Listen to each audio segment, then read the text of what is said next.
ഇന്നത്തെ നമ്മുടെ ഈ ചർച്ചയിലേക്ക് എല്ലാവർക്കും സ്വാഗതം. ഈ ചർച്ച തുടങ്ങുന്നതിന് മുൻപ് നിങ്ങൾ ഈ ചാനൽ ലൈക്ക് ചെയ്യാനും ഷെയർ ചെയ്യാനും സബ്സ്ക്രൈബ് ചെയ്യാനും മറക്കരുത്. നിങ്ങളുടെ പിന്തുണ ഞങ്ങൾക്ക് വളരെ പ്രധാനപ്പെട്ടതാണ്.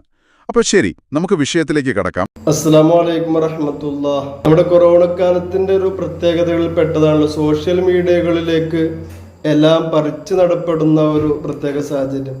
ആ ഒരു കുത്തൊഴുക്കില് ഉയർന്നു വന്ന ഒരാളാണ് നൂറെ ഹബീബ് തങ്ങൾ. അദ്ദേഹത്തിന്റെ ഒരു വീഡിയോ നമ്മൾക്ക് കണ്ടു. ആ വീഡിയോക്ക് ഒരു വിശദീകരണമോ മാപ്പ് പറച്ചിലൊക്കെ ആയിട്ട് മറ്റൊരു വീഡിയോയും കണ്ടു.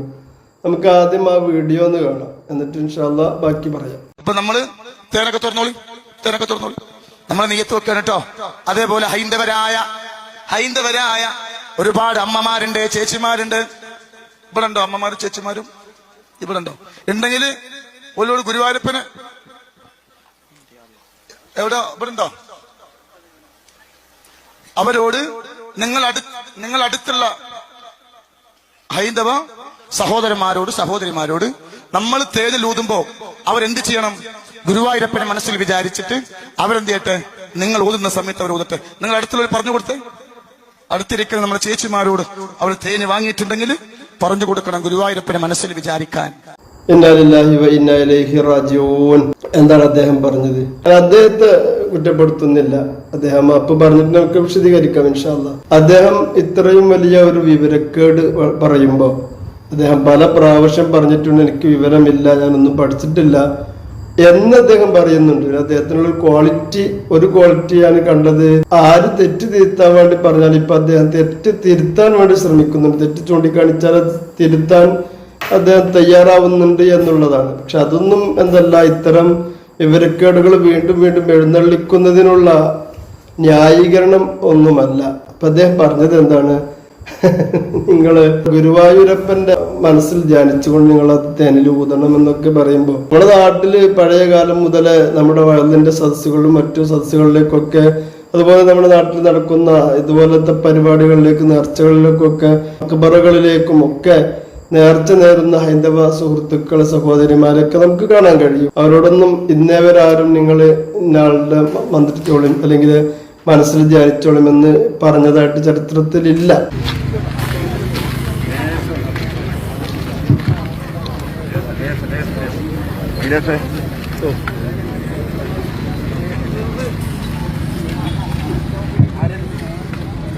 ഈ അക്ഷര രഥയാത്രയെ സ്വീകരിക്കുന്നത് പത്മശ്രീ അലി മണിക്കാൻ കന്യാകുമാരിയിൽ നിന്നും സമാരംഭം കുറിച്ച ഈ അക്ഷര രഥയാത്ര 108 കേന്ദ്രങ്ങൾ പിന്നിട്ടുകൊണ്ടാണ് കേസരി ഭൂമിയിൽ സമാപിക്കുന്നത്. ആരംഭിക്കുക പത്മശ്രീ അലി മണിക്കാനെ ആദരപൂർവ്വം ക്ഷണിക്കുന്നു. സമുദ്ര ഗവേഷകരും കൃഷി ഗവേഷകരും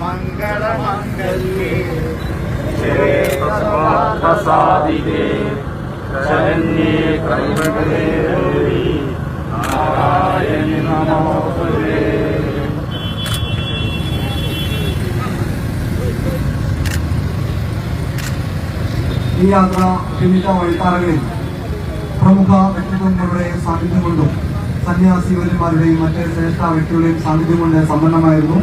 പത്മശ്രീ അലി മണിക്കാൻ ഈ 6 ഈ രഥയാത്രയെ സ്വീകരിച്ചു. അടുത്തത് പുഷ്പമാല ചാർത്തൽ. അതിനായി നാരായണക്കുറുപ്പ് മാസ്റ്ററെ ആദരപൂർവ്വം ക്ഷണിക്കുന്നു. അക്ഷര ദക്ഷിണ സമർപ്പണമാണ്. നാരായണക്കുറുപ്പ് അവർക്കനെ ആദരപൂർവ്വം അക്ഷര ദക്ഷിണ സമർപ്പണത്തിനായി ക്ഷണിക്കുന്നു. സക്ഷമ കോഴിക്കോടിന് വേണ്ടി വൈദ്യ അവർക്കനെ ആദരപൂർവ്വം ക്ഷണിക്കുന്നു. അക്ഷര ദക്ഷിണ സമർപ്പണത്തിനായി സക്ഷമ കോഴിക്കോടിന് വേണ്ടി വൈദ്യു. വിഷ്ണു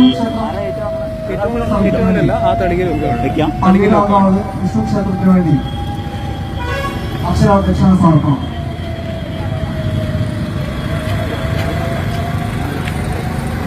ഭാരതീയ വിചാര കേന്ദ്രം സ്ഥാനീയ സമിതി സെക്രട്ടറി അഡ്വക്കേറ്റ് BG മോഹൻകുമാർ അവർ അക്ഷര ദക്ഷിണ സമർപ്പണം നടത്തുന്നുണ്ട്. ഇതോടൊപ്പം തന്നെ ഗ്രന്ഥസമർപ്പണവും ഭാരതീയ വിചാര കേന്ദ്രം അഡ്വക്കേറ്റ് BG മോഹൻകുമാർ അവർ നിർവഹിക്കുന്നു. ഈ യാത്രയുടെ പ്രധാന ചടങ്ങുകളിൽ ഒന്നുകൂടിയായിട്ടുള്ള ഗ്രന്ഥ സമർപ്പണം മുഴുവൻ ആളുകൾക്കും പുഷ്പാർച്ചന നടത്താവുന്നതാണ്.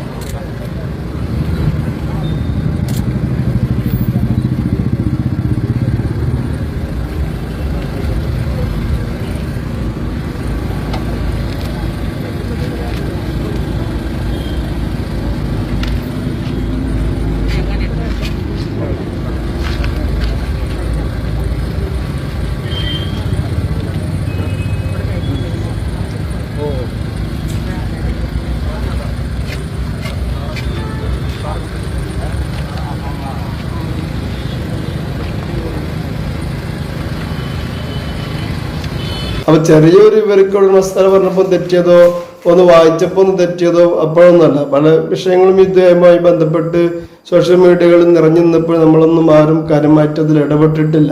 ഇടപെടാത്തതും അദ്ദേഹം അങ്ങനെ ഒരു ആളായതുകൊണ്ടും ഒക്കെ തന്നെയാണ്.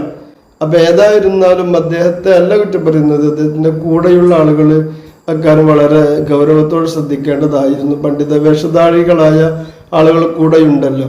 ഏതായാലും മാപ്പ് പറയുന്നുണ്ട്. ഒരു വിവാദമായപ്പോ ആളുകൾ പലരും ചൂണ്ടിക്കാട്ടിയപ്പോ അദ്ദേഹം അതിനെ കുറിച്ചിട്ട് പിന്നെ ഒരു വീഡിയോ ഇറക്കിയിട്ടുണ്ട്. മാപ്പ് നമുക്ക് അതൊന്ന് കേട്ടിട്ട് ബാക്കി പറയാം.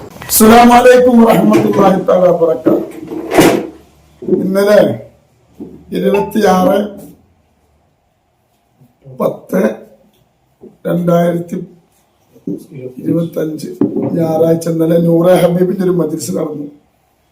10,000-കണക്കിന് ആളുകൾ പങ്കെടുത്ത മജ്ലിസാണ്. ആ മജ്ലിസിന്റെ ഇടയില് ഒരു ചെറിയൊരു വാക്കുപിഴവുണ്ടായി. അത് പണ്ഡിതന്മാരൊക്കെ തിരുത്തി തന്നു, ഞാൻ തിരുത്തിയിട്ടുണ്ട്. പക്ഷെ സദസ്സിൽ വെച്ച് എനിക്ക് തിരുത്താൻ പറ്റൂല. അത് നമ്മുടെ സമുദായത്തിൽ തന്നെ അത് ഒരു കേട് വരും. കാരണം ഒരുപാട് ഇന്നലെ ഞാൻ മജ്ലിസ് നടക്കുമ്പോൾ സ്വലാത്തുൽ ഫാത്തിഹയുടെ മജ്ലിസ്, അപ്പൊ 101 സ്വലാത്തുൽ ഫാത്തിഹ ചൊല്ലുമ്പോൾ ആ സ്വലാത്തുൽ ഫാത്തിഹയിൽ എന്ത് ചെയ്യും, എല്ലാവരും മന്ത്രിക്കും.